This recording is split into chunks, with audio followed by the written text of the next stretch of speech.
Ladies and gentlemen, we have another audio edition interview for the Unsung Heroes. The first round of the 2025 AMA Pro Motocross Championship just took place yesterday. We're recording this Sunday evening. Fox Raceway in Paula, California.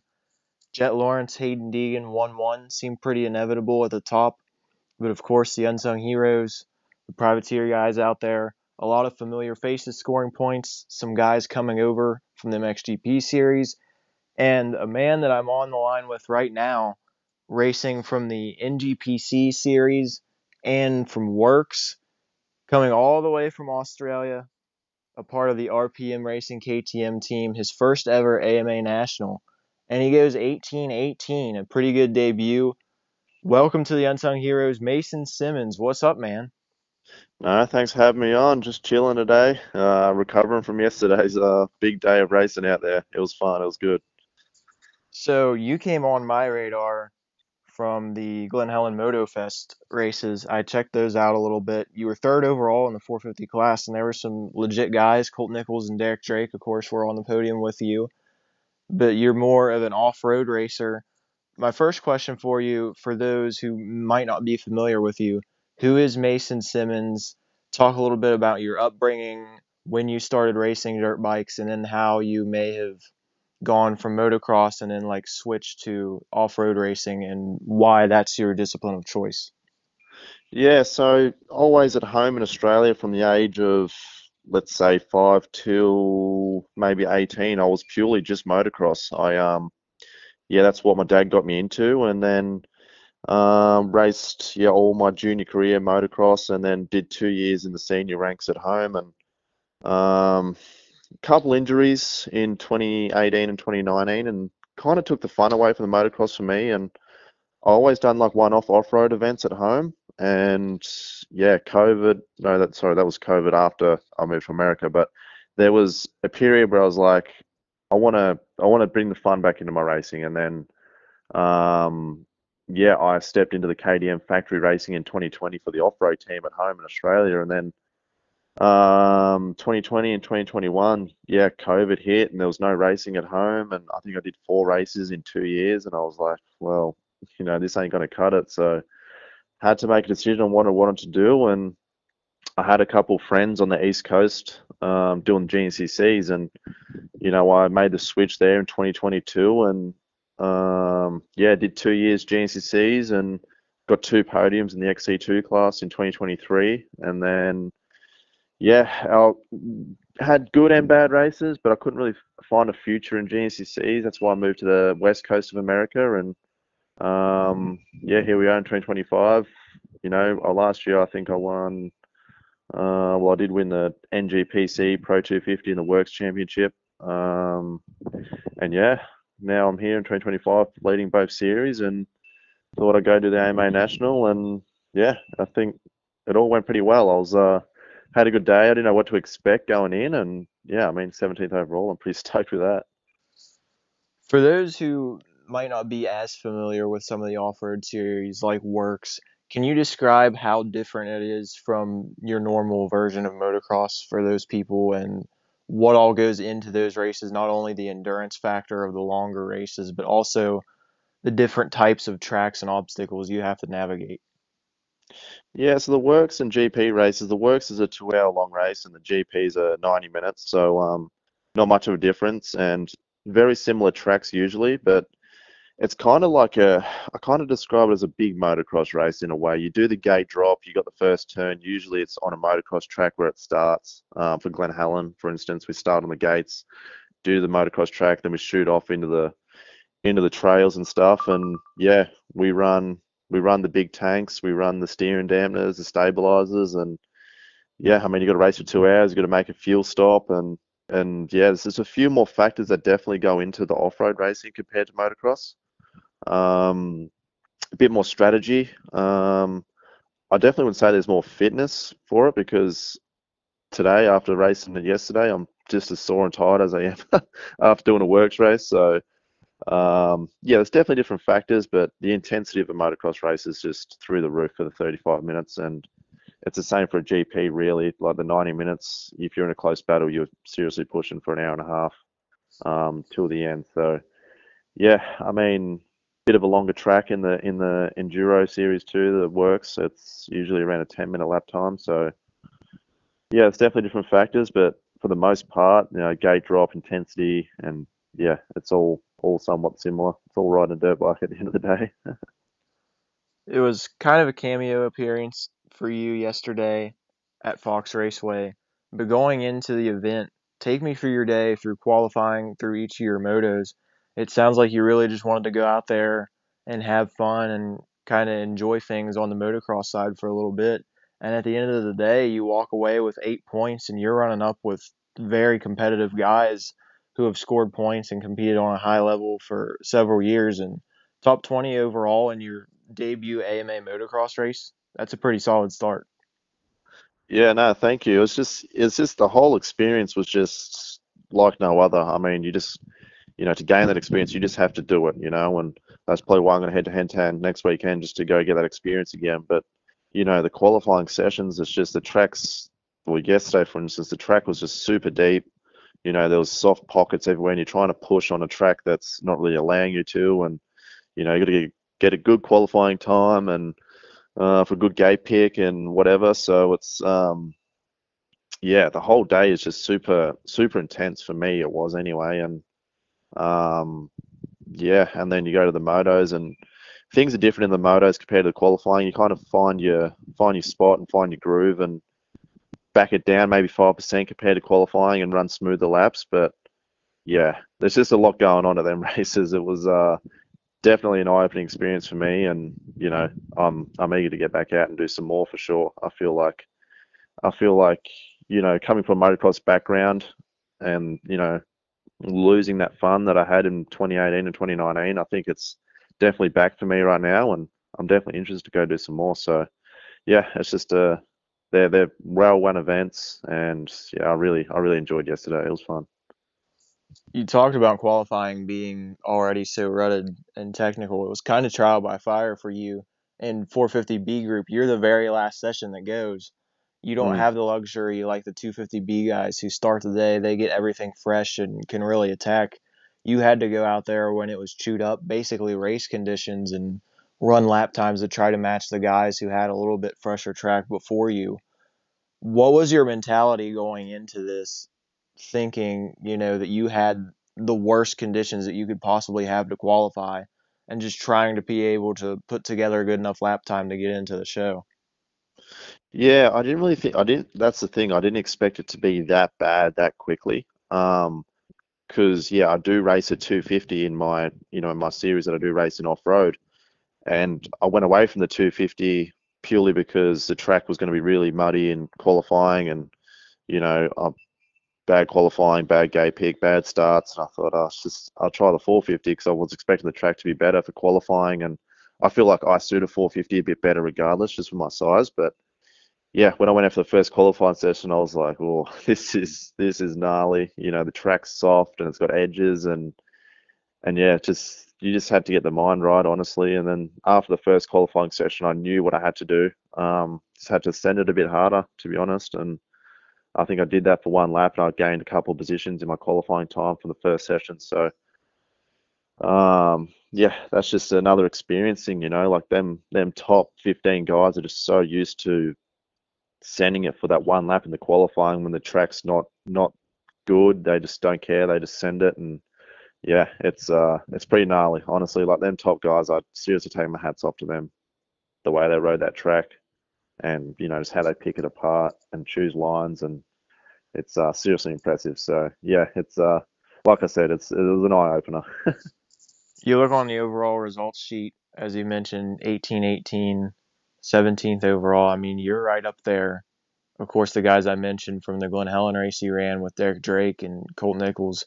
Then you have guys like Harry Koulis who have run MXGP for years, Freddie Noren, who's closing in on the all-time 450 motocross start record. To be able to battle with those guys who are there on a regular basis, to mix it up and beat some of them straight up. Did you have any really eye-opening battles yesterday to be able to be like, man, this is really cool. I'm battling with such and such name? Yeah, well, I come in from the first moto, and someone said to me, he goes, how'd it feel passing Malcolm Stewart and holding him off for a few laps?" And I was like, honestly, I didn't even realize. It was just there was a lot going on, and I was like, "Oh, that's cool." And then yeah, he blew my doors off and dropped me. But um, yeah, I was just like battling them guys and just being out there in that field. I think in the second moto, I started between Prado and then Hunter Lawrence, and it's just yeah, you can't get that experience anywhere else. And it's just yeah, I was the more I think about it today and sit back and reflect on yesterday, it was yeah just super cool being out there racing them guys and sitting on the start line with Tomac and them dudes. Like I've watched them since 10, 11, 12, 13 years old at home in Australia, thinking that's awesome, and now it's reality. I'm out there doing it, and it's just yeah. Like I said, the more I reflect on yesterday, it's a super cool experience, and being up there battling inside the top 20 with them guys, it's yeah, it's cool, and I'm pretty stoked. I think it's always great when you have people from different disciplines or different series coming over to race in AMA motocross. You've had off-road guys before. I know Ricky Dietrich back in the day, he filled in for Ryan Villapoto at Factory Kawasaki at one point. You had Ryan Sipes, who went from motocross toward the hard enduro side of things. For you, of course, you said growing up riding motocross all the time, but falling out of love with it, and then going to these enduro longer style races that you've really succeeded at over the last few years.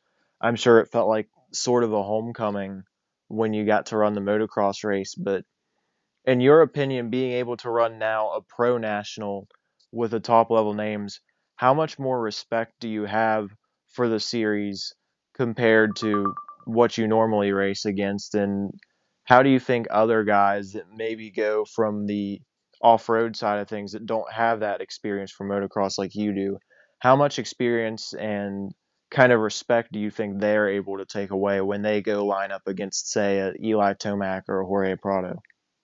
Yeah, absolutely. And my, obviously I respected them top guys and what they do, and they're the world's best athletes in motocross and supercross. But riding that track yesterday, then going back and watching the motos and watching how Jet and Eli rode them tracks, and obviously everyone else, it's yeah, it's seriously mind blowing. And from my experience yesterday, for any off-road racer that's going to go do a national, just definitely do not underestimate how intense and how gnarly the tracks can get, and bike setup and just everything. It's just yeah, like I said, it's seriously crazy how fast them guys ride it, and um, it is our off-road tracks they do get rough and gnarly, but not in a 2 minute lap time like that when it's just no break at all. Obviously you hit the jumps, but there's ruts up the up ramps, there's holes on the down ramps. Like it's just there's a lot going on. So it was yeah, my respect's definitely gone up for them guys that much more than what it already was. And yeah, if you're an off-road racer, just you gotta just respect the track and respect what them guys do. They send it. So it was an eye opener. It was cool. You're talking about bike setup a little bit there. I saw on your Instagram story you're deep in the privateer pits, pitting with the motocross action guys, Josh Mosman, Brian Medeiros out there. You come from a factory supported off road team, but now you show up to Fox Raceway doing it, old school style, sort of with a van, with an easy up, whatever. Was that a fun experience for you? And how challenging was it to just be kind of on your own out there trying to compete against these top level teams, whether they're the big multi-million dollar factory organizations or even some of the stronger privateer groups like Quadlock Honda, for example?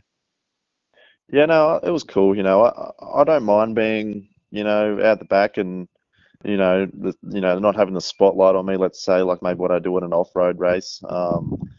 I just think it's cool just being able to be out the back, and hats off to Josh Mosman. He gave me a lot of leadway yesterday on what goes on and what goes into the event, and we all just have fun back there, do our own thing, and yeah, no, I thought it was cool. It'd obviously be a lot cooler being up in a semi and having a factory ride for one of them races. But yeah, I was happy with how yesterday went. Cameron did an awesome job, mechanicking for me yesterday, and also my friend Ben, he helped out. And yeah, it was a good day for sure. One of my last questions here before we end. It seems like Australia in the sport of moto, regardless of discipline, is just having a great time. Of course, the Lawrence brothers are out there ripping it up every weekend. You're performing at a high level in the Work Series and NGPC. What is it like for you, whether it's motocross racing or even other disciplines of motorsports and racing, to be able to see guys from Australia go all over the world? It, Oscar Piastri in F1 leading the points, if you follow that. Yep. What is it like to be able to see guys from your country, whether you've grown up and raced with them or just watched them progress over the years, and to be able to carry that flag and represent them worldwide and see all of the success from different series and different disciplines?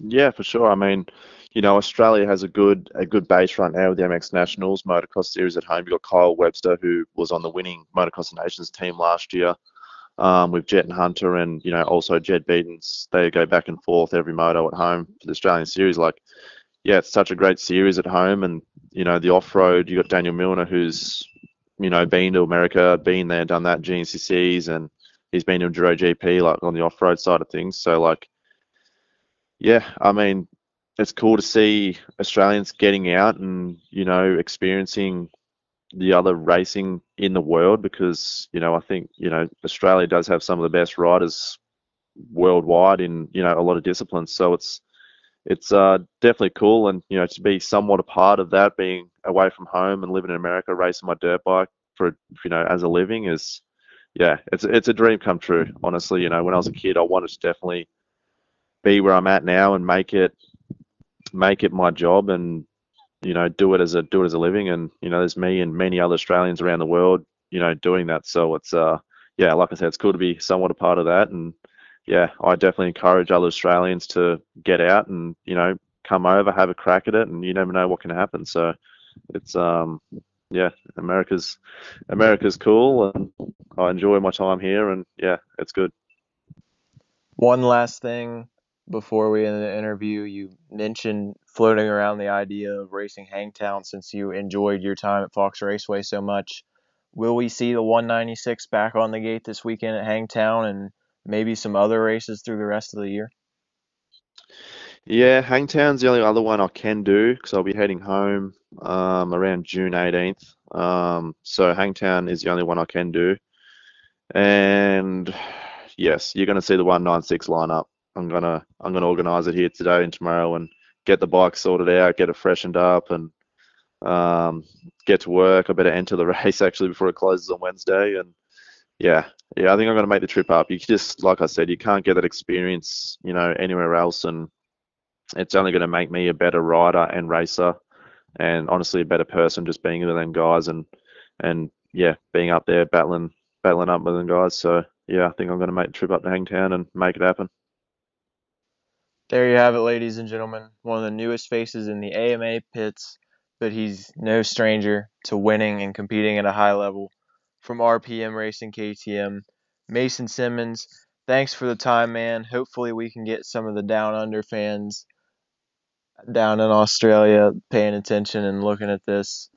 Mason Semmens on Instagram if you want to follow him on social media. I don't know if you want to plug any other sponsors or social medias real quick before we go, but 1818 in his first career AMA Nationals, and keep an eye out for him at Hangtown.